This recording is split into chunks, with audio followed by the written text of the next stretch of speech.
19e finale de Coupe de la Ligue inédite au Stade de France entre Saint-Etienne et Rennes. Deux équipes qui n'ont plus écrit de ligne à leur palmarès depuis très longtemps.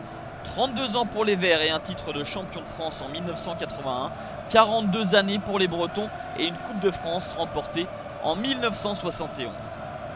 Pour arriver en finale, Saint-Etienne est venu à bout de Lorient, Sochaux, du PSG et de Lille. 3 des 4 victoires ont été acquises au tir au but. De leur côté, les Rennais se sont imposés 4 fois à domicile contre Nancy, Arles-Avignon, Troyes et Montpellier.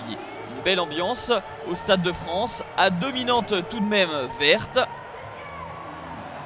Christophe Galtier traîne sa 150e sur le banc de Saint-Etienne. Et de son côté, Frédéric Antonetti espère rompre le signe indien ici au Stade de France et emporter cette finale.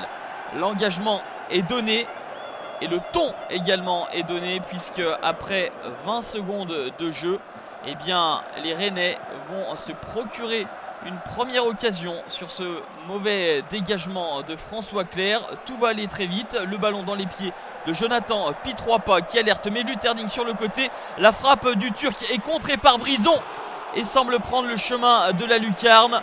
Mais un impeccable Stéphane Ruffier empêche les Rennais d'ouvrir le score après moins d'une minute de jeu. Réaction quasi immédiate des Stéphanois sur corner. La reprise de François Clerc flirte avec le poteau de Benoît Costil. 2 minutes de jeu et déjà 2 énormes occasions de part et d'autre. Cette finale est bel et bien lancée. Nous jouons la 18e minute. La remise en jeu de Danzé, récupération des Stéphanois. La talonnade d'Aubameyang pour Renaud Coad. Récupération de Makoun. Mauvaise relance de Danzé. Molo. Le petit extérieur pour Aubameyang, l'extérieur d'Aubameyang pour Brandao et l'ouverture du score pour Saint-Etienne. 18 minutes de jeu, les Verts mènent 1-0 par l'inévitable Brandao, monsieur Coupe de la Ligue. Il a déjà remporté le trophée à 2 reprises, c'est lui qui avait marqué avec Marseille face à l'Olympique Lyonnais l'année dernière. Au bout des prolongations, et bien là, il donne déjà un avantage important à Saint-Etienne.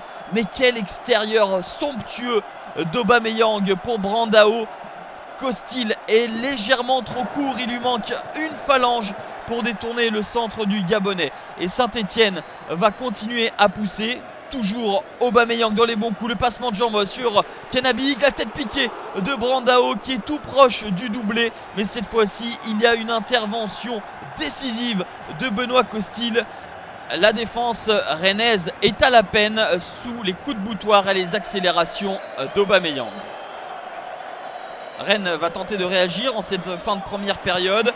Le ballon mal renvoyé par Brison, la tentative acrobatique de Pietroipa, mais c'est trop approximatif pour inquiéter Stéphane Ruffier.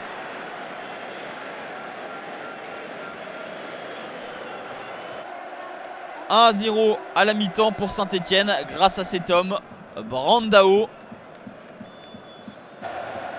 La deuxième période est un petit peu moins flamboyante, mais elle va partir sur un bon rythme avec ce ballon dans les airs, sauvé sur sa ligne par Pietroipa. La balle n'est pas rentrée. C'est également sur coup de pied arrêté que Rennes va se montrer dangereux avec cette tête de John Boy bien captée par Stéphane Ruffier. Nous jouons la 65e minute. Boy prend le meilleur sur François Clerc, Perrin et Coad. Nouvelle alerte pour les Rennais avec cette volée de Diallo. Superbe intervention de Stéphane Ruffier. Dans les années 70, il y avait l'Ange Vert Dominique Rocheteau. En 2013, il y a chez les Verts Stéphane Ruffier, l'ange gardien, qui préserve ce score de 1-0. Le dernier coup de pied arrêté pour les Rennais, c'est renvoyé par la défense stéphanoise. Score final 1-0. Ce soir, les plus forts, c'était les Verts. Bonheur immense pour Christophe Galtier, les Stéphanois et tout le peuple vert. Avant la fin du championnat, Saint-Etienne est assuré d'une place européenne pour la saison prochaine.